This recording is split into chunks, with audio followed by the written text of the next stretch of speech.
The House of a Thousand Candles by Meredith Nicholson. Chapter 28. Shorter Vistas. Larry had assembled his effects in the library, and to my surprise, Stoddard appeared with his own handbag. "I'm going to see Donovan well on his way," said the clergyman. "It's a pity our party must break up," exclaimed my grandfather. "My obligations to Mr. Donovan are very great, and to you too, Stoddard. Jack's friends are mine hereafter, and when we get new doors for Glenarm House, you shall honor me by accepting duplicate keys." "Where's Bates?" asked Larry, and the man came in respectfully, imperturbably as always, and began gathering up the bags. "Stop one moment, Mr. Glenarm," said Larry. "Before I go, I want to congratulate you on the splendid courage of this man who has served you and your house with so much faithfulness and tact. And I want to tell you something else that you probably would never learn from him." "Donovan!" There was a sharp cry in Bates's voice, and he sprang forward with his hands outstretched entreatingly. But Larry did not heed him. "The moment I set eyes on this man, I recognized him. It's not fair to you or to him that you should not know him for what he is. Let me introduce an old friend, Walter Creighton. He was a student at Dublin when I was there. I remember him as one of the best fellows in the world."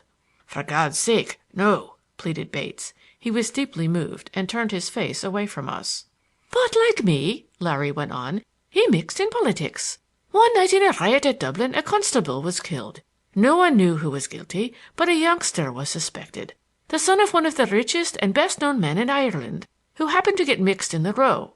To draw attention from the boy, Creighton let suspicion attach to his own name, and, to help the boy's case farther, ran away. I had not heard from or of him until the night I came here and found him the defender of this house.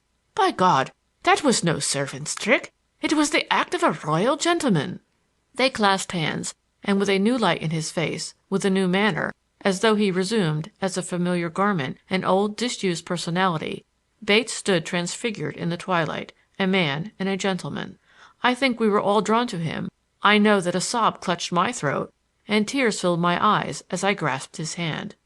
"But what in the devil did you do it for?" blurted my grandfather, excitedly twirling his glasses. Bates—I still call him Bates, he insists on it—laughed. For the first time he thrust his hands into his pockets and stood at his ease, one of us. "Larry, you remember I showed a fondness for the stage in our university days.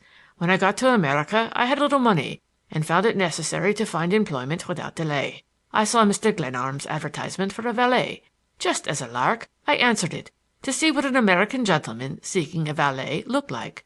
I fell in love with Mr. Glenarm at sight." "It was mutual," declared my grandfather. "I never believed your story at all. You were too perfect in the part."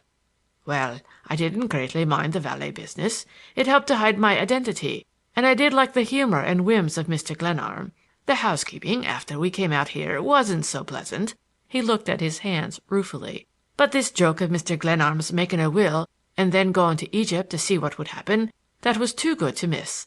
And when the heir arrived, I found new opportunities of practicing amateur theatricals, and Pickering's efforts to enlist me in his scheme for finding the money and making me rich gave me still greater opportunities.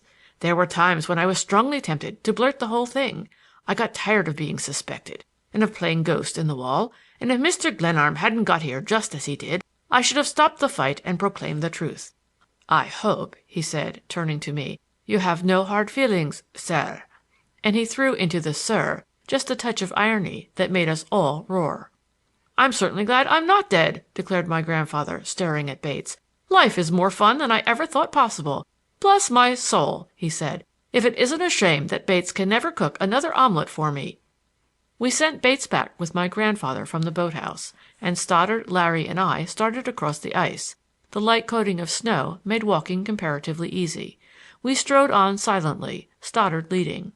Their plan was to take an accommodation train at the first station beyond Annandale, leave it at a town 40 miles away, and then hurry east to an obscure place in the mountains of Virginia where a religious order maintained a house. There Stoddard promised Larry asylum and no questions asked. We left the lake and struck inland over a rough country road to the station, where Stoddard purchased tickets only a few minutes before the train whistled. We stood on the lonely platform, hands joined to hands, and I know not what thoughts in our minds and hearts. "We've met and we've said good-bye in many odd corners of this strange old world," said Larry, and God knows when we shall meet again. But you must stay in America. There must be no sea between us," I declared. "Donovan's sins don't seem heinous to me. It's simply that they've got to find a scapegoat." And Stoddard's voice was all sympathy and kindness. "It will blow over in time, and Donovan will be an enlightened and peaceable American citizen." There was a constraint upon us all at this moment of parting. So many things had happened that day, and when men have shared danger together, they are bound by ties that death only can break. Larry's effort at cheer struck a little hollowly upon us. "Beware, lad, of women," he importuned me. "Humph!